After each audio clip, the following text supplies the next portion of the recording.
Hello friends, welcome to ma'am stitching. আজকে আমি আবার এসে গেছি তোমাদের সামনে। আশা করি তোমরা ভিডিওটা পুরোটা দেখবে। অবশ্যই তোমরা যদি ভালো লাগে লাইক করো, কমেন্ট করো। চলো দেখে নিই আমাদের এটা চলছে আমরা কিভাবে সেন্টেন্স তৈরি করব, অর্থাৎ ইংলিশ গ্রামারে আমরা বিভিন্নভাবে সেন্টেন্স স্ট্রাকচার তৈরি করতে পারি বা আমরা দেখেছি।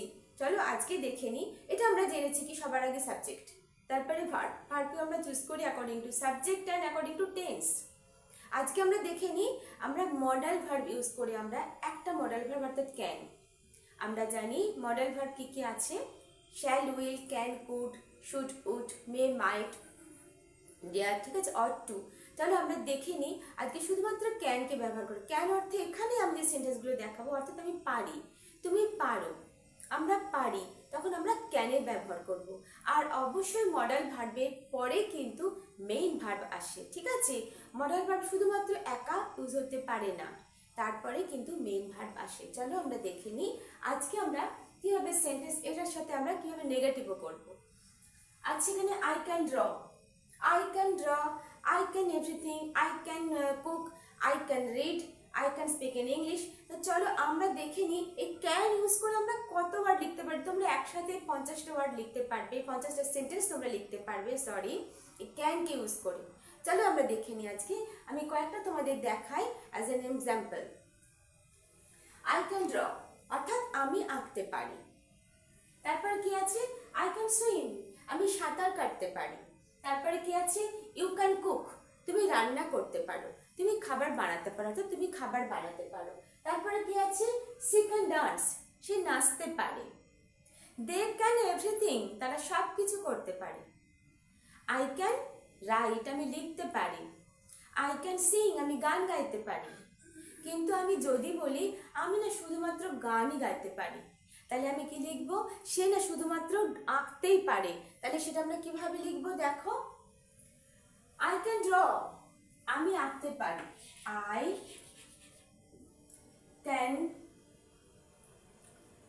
Can do nothing,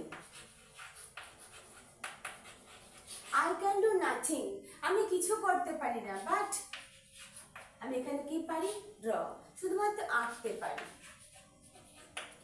but draw, শুধুমাত্র আঁকতে পারি। আই ক্যান ডু নাথিং, আমি কিছুই করতে পারি না, বাট ড্র, কিন্তু আমি আঁকতে পারি, অর্থাৎ শুধুমাত্র আমি আঁকতে পারি। তাহলে দেখো ওই স্ট্রাকচারটা কি সুন্দরভাবে তোমরা একটা বড় সেন্টেন্সটাকে তোমরা শুধুমাত্র ক্যান দিয়ে আমরা একটা বড় সেন্টেন্স একসাথে পজিটিভ নেগেটিভ দুটোই হয়ে গেছে। এখানে এখানে নেগেটিভও আছে, পজিটিভও আছে। আই ক্যান ডু নাথিং, আমি কিছু করতে পারি না, বাট ড্র, অর্থাৎ কিন্তু আঁকতে পারি, শুধুমাত্র আঁকতে পারি। এখানে দেখো next, I can swim, I can do nothing but swim, কিন্তু সাঁতার কাটতে পারি। আমি কিছুই করতে পারি না, কিন্তু সাঁতার কাটতে পারি। তাহলে এইভাবে আমরা কিন্তু কত সেন্টেন্স লিখতে পারবো, অলমোস্ট তোমরা যদি চেষ্টা করো তোমরা 20 থেকে 30টা সেন্টেন্স তোমরা অবশ্যই তোমরা ক্যানকে ব্যবহার করে লিখতে পারবে। আর অবশ্যই তোমরা লিখবে আর আমাকে কমেন্টে জানাবে। নেক্সট দেখো, ইউ ক্যান কুক, তুমি শুধু রান্না করতে পারো। ইউ ক্যান, এখানে কিন্তু শুধু রান্না করতে পারবো বলে কিন্তু লেখা হয়নি। ইউ ক্যান কুক, তুমি রান্না করতে পারো। তাহলে যদি আমি বলি you can do nothing but cook, অর্থাৎ তুমি শুধুমাত্র রান্না করতেই পারো, ইউ ক্যান ডু নাথিং। আর যদি এমনি আমি সিম্পলি বলি তাহলে আমি কি বলবো, you can cook, I can cook, আমি রান্না করতে পারি। কুকটা কিন্তু দেখো মেইন ভার্ব, এখানে ড্র, সুইম, কুক, ডান্স এরা সবাই মেইন ভার্ব। তার আগে আমরা কি ব্যবহার করেছি, আমরা মডাল অক্সিলিয়ারি ক্যানকে ব্যবহার করি, শুধুমাত্র ক্যানের ব্যবহার। এরপরে আমরা দেখব, তাহলে আমরা বোঝাতে পারলাম যে ক্যানকে ব্যবহার করে আমরা অসংখ্য সেন্টেন্স লিখতে পারি। আর তার সাথে আমরা নেগেটিভও লিখতে পারি। আই ক্যান ড্র, যদি বলি আমি আঁকতে পারি, অর্থাৎ আমি আর কিছু করতে পারি না। I can do nothing but draw.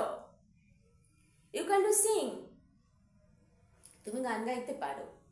আর যদি কি সেটাকে আমি আর ক্লিয়ারলি বলি, you can do nothing but sing, কিন্তু গান গাইতে পারো, অর্থাৎ you are a good singer.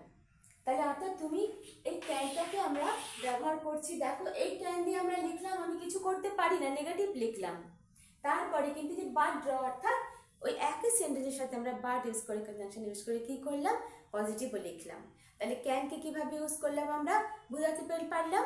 Next দেখো, আর তাহলে এখানে আমাদের রুলসটা কি আছে, subject modal verb verb, subject modal verb verb, I subject modal verb can verb draw.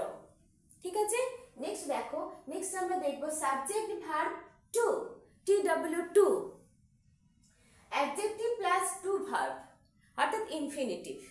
তাহলে দেখো এখানে সেন্টেন্সটা কিরকম হবে, সে এতটাই উইক যে সে হাঁটতে পারে না। এখানে আমরা কিভাবে লিখব, he is too weak to walk. এই যে টু, এই টুটার অর্থ হচ্ছে নেগেটিভ, এই টুটা নেগেটিভ সেন্সে ব্যবহার করা হচ্ছে। He is too weak to walk, too weak, সে এতটাই দুর্বল যে সে হাঁটতে পারে না। তাহলে এই দেখো আমরা অনেকটা বড় সেন্টেন্স না লিখে হি ইজ টু উইক, সে খুব দুর্বল, সে খুব দুর্বল তাই সে হাঁটতে পারে না, সে পারে না, এখানে টু ওয়াক, এটা ইনফিনিটিভ, টু ওয়াক। এই টুটার অর্থই হচ্ছে সে পারে না। বোঝাতে পারলাম। নেক্সট দেখো, যদি আমি বলি he is too old to stand, he is too old to stand, এটা ইনফিনিটিভ, স্ট্যান্ড ভার্ব, দেখো ভার্বের আগে টু অর্থাৎ এটা ইনফিনিটিভ, এটা অ্যাডজেক্টিভ, ওল্ড উইক এটা অ্যাডজেক্টিভ, এটা অ্যাডজেক্টিভ, ভার্বের তার আগে কি লিখেছি আমি, TW2, মানে খুব, সে এতটাই বৃদ্ধ বা বৃদ্ধা যে তিনি ভালোভাবে দাঁড়াতে পারেন না। আন্ডারস্টুড? তাহলে বুঝতে পারলে এটা একটা স্ট্রাকচার, তোমরা খুব সহজে কিন্তু এইভাবে অনেক সেন্টেন্স তোমরা লিখতে পারবে। নেক্সট দেখো, নেক্সট দেখাই তোমাদের,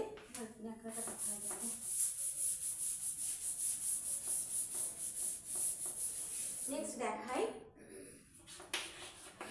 হি ইজ টু ফ্যাটি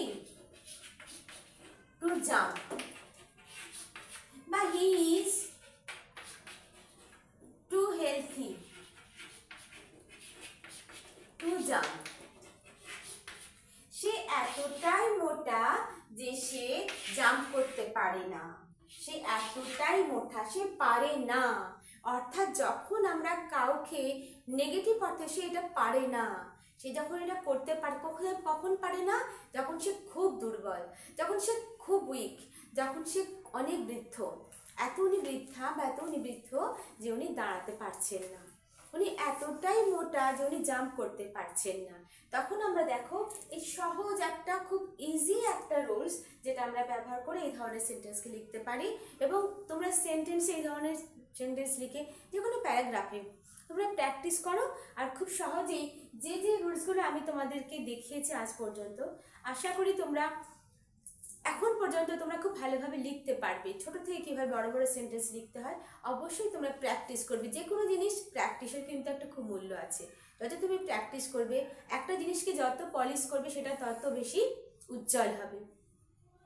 তাহলে চলো, আশা করি বোঝাতে পেরেছি যে আজকে এই দু ধরনের আমি তোমাদের স্ট্রাকচার দেখিয়েছি। একটা হলো ক্যান মডাল ভার্বকে ইউজ করে আমরা একটা সেন্টেন্স লিখলাম। প্রথমে আমি লিখেছি কি আমি এটা পারি, তারপরে আমি এইটা পারি, আমি কিছু পারি না। ঠিক আছে, আমি কিছুই পারি না কিন্তু আমি আঁকতে পারি। একটা সেন্টেন্স শুধুমাত্র can, I can do nothing but draw, অর্থাৎ শুধুমাত্র ক্যানকে ব্যবহার করে আমি কি বুঝিয়ে দিলাম যে আমি এতগুলো পারি, আমি এইটা পারি বা আমি এটা পারি না।